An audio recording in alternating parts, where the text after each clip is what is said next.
আসাদ পরিবারের শাসন থেকে ৫০ বছর পর মুক্তি মিলেছে সিরিয়াবাসীর। ১৩ বছরের গৃহযুদ্ধের পর মাত্র ১২ দিনেই দামেস্কের নিয়ন্ত্রণ নেয় বিদ্রোহীরা। আসাদ প্রশাসনের নিষ্ঠুর শাসনামলের অবসানের পর এখন নতুন ভবিষ্যতের স্বপ্ন দেখছে সিরিয়ার জনগণ। গৃহযুদ্ধে বিশ্বের অন্যতম বৃহত্তম শরণার্থী সংকটের রূপ নেয় সিরিয়া। আসাদের পতনে প্রতিটি শহরের রাস্তায় উল্লাসে মেতে ওঠেন সাধারণ মানুষ।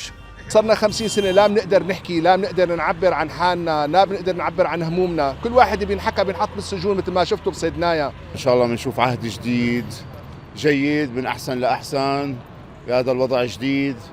نتمنى الفصائل الموجودة داخل دمشق. আসাদের পতনের পর মস্কোতে অবস্থিত সিরিয়ার দূতাবাসে ৩ তারকা খচিত নতুন পতাকা উড়িয়েছে বিদ্রোহী গোষ্ঠী। প্রেসিডেন্ট আসাদকে রক্ষায় পাশে ছিল ইরান ও রাশিয়া। এছাড়া সিরিয়ায় কৌশলগতভাবে গুরুত্বপূর্ণ দুটি রুশ সামরিক স্থাপনা রয়েছে। সেগুলোর ভবিষ্যৎ নিয়ে তাড়াহুড়া করতে চায় না রাশিয়া। নতুন শাসকদের সঙ্গে আলোচনা করে সিদ্ধান্ত নেবে ক্রেমলিন।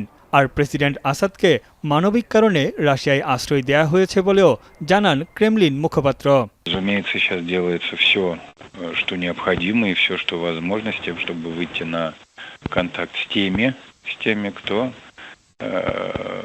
может заниматься обеспечением безопасности.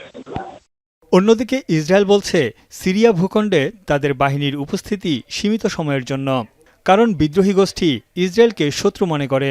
তাই যে কোনো হুমকি ঠেকাতে এবং নিরাপত্তা নিশ্চিতে সেনা মোতায়েন করা হয়েছে বলেও জানান ইসরায়েলি পররাষ্ট্রমন্ত্রী। Jolani and others are people with an extreme ideology of radical Islam.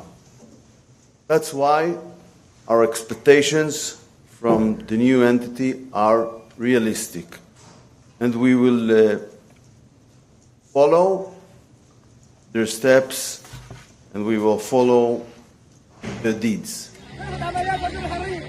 এদিকে আসাদ সরকারের পতন এখনও মেনে নিতে পারছে না ইরান। ইরানি পররাষ্ট্রমন্ত্রী বলেন, বিদ্রোহীদের আক্রমণ মোকাবেলা করতে না পারা সত্যি আশ্চর্যজনক। সিরিয়ার অভ্যন্তরীণ সমস্যার বিষয়ে কখনো আলোচনা হয়নি বলেও দাবি করেন তিনি। منتقل شده بود، خود اونها هم اطلاعاتی رو داشتن، دوستان ما هم اطلاعات کامل رو درآورده بودن، همراه با بالاخره عکس ها و تفصیلات و عده و عده و همه چیز اینها به دولت سوریه منتقل شده بود. এদিকে সিরিয়ার বিদ্রোহী নেতা আবু মোহাম্মদ আল জুলানি ইরান, ইসরায়েল ও যুক্তরাষ্ট্রের জন্য কঠিন বার্তা দিয়েছেন।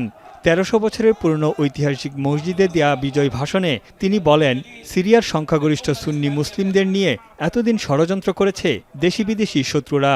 এই বিজয় এই অঞ্চলের ইতিহাসের একটি নতুন অধ্যায়। তার অভিযোগ, খেলার মাঠ হিসেবে ব্যবহার করে সাম্প্রদায়িকতা, উস্কানি ও দুর্নীতি ছড়িয়েছে ইরান। জুলানি আরও বলেন, নিজের স্বার্থ উদ্ধারে সিরিয়াকে ব্যবহার করেছে ওয়াশিংটন। তারা যে কোনো শক্তির পতন ঘটাতে সক্ষম। যুক্তরাষ্ট্রকে এমন কঠিন বার্তা জানিয়েছেন তিনি।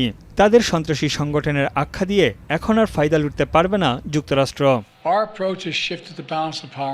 প্রায় ২.৫ কোটি জনসংখ্যার দেশ সিরিয়ার ৭০% সুন্নি মুসলমান। এছাড়া দেশটিতে খ্রিস্টান, কুর্দি, দ্রুজ এবং অন্যান্য ধর্মীয় বা জাতিগত সংখ্যালঘুর পরিমাণও উল্লেখযোগ্য। তানভীর জনি, এখন বিশ্ব। মাঠের অলরাউন্ডার আমি, আর ঘরের allrounder Tylox. Tylox toilet cleaner, clean মানেই টাইলক্স।